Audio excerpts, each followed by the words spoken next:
Bismillahirrahmanirrahim. Assalamu alaikum everyone. I feel a little odd one out considering I'm supposed to replace Rana Sunam Nasab. I'm not sure if that's a compliment, but I'll try to do a good job.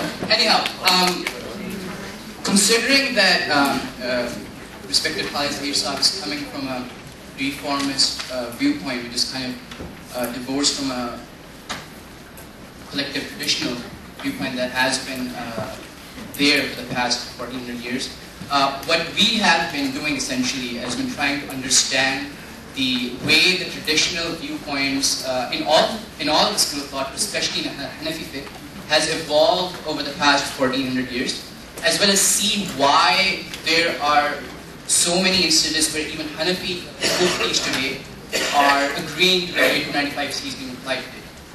And the findings that we have had are quite astonishing, not just with regards to a kind of a history lesson that we have now, but also Advocate Ismail Qureshi, the guy who drafted the law and who has been petitioning time and again. He petitioned for the law in the first place, then he petitioned for in the Sharia court that no one can be given pardon, Muslims can be given pardon. I believe non-Muslims and pardon has been an issue that hasn't been touched yet as a precedent. But what I realized after reading his case, Advocate Ismail Qureshi's case in his own book, is that he had a very faulty understanding of the Hanafi fiqh. And when I say he has a faulty understanding, I do not mean I disagree with his opinion.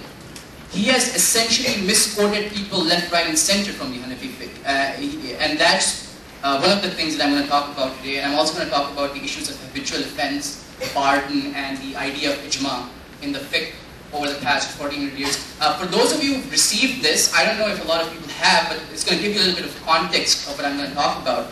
Essentially what has happened, and this is something that I've read in Imam Ibn Abidin's book, who was called Seal of Hanafi Scholars. He was an 18th century Hanafi scholar who wrote in his book Fatawa Shami. Now Fatawa Shami is a mandatory book for in the Mufti course, for the 15-year Mufti course. You have to go through Fatawa Shami, and it's considered as a magnus opus Bible of Hanafi fiqh. Now, what he writes in that, as well as Rasail ibn Abidin, this is Imam Shami, is a history lesson, and he explains how the Hanafi fiqh has been distorted somewhere along the line, and how that is creating misunderstanding. And he predicted it will create even more misunderstanding, especially in matters of pardon, in matters of non-Muslims, and matters of Muslims, and whether they should be tried under apostasy or they should be tried under blasphemy or Shatm Rasul. I'll use blasphemy, although I don't think it's that correct a term to use here, but since we're all in English anyway.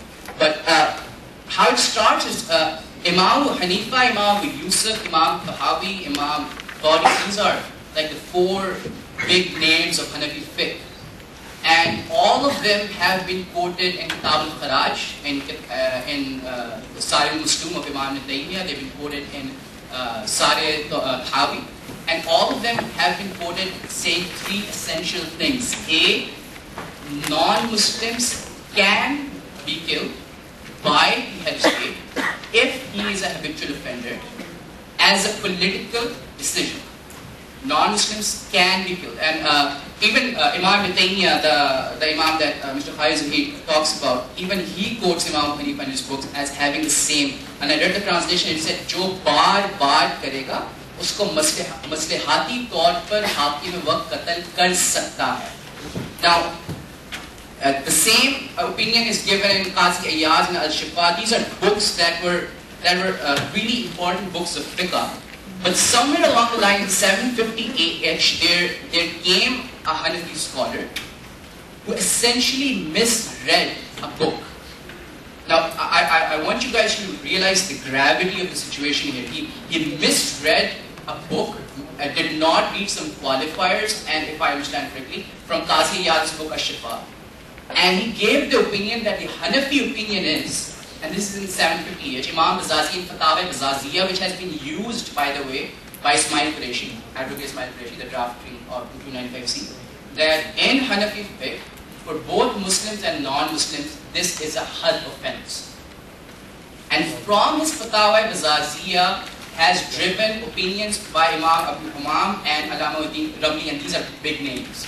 And idhar se jo kehte hain, there's a lari, and this is what some of the alim fazils have explained to us, that there's a lari which is essentially a branch of misunderstood opinions. A parallel opinion has been formed in Hanafi fiqh, and it was in the 12th century age, around 18th century, when Imam Ibn Abidin, Allama Shami, who was essentially an investigator, he used to investigate what's the mashhur mazhab, what is the mashhur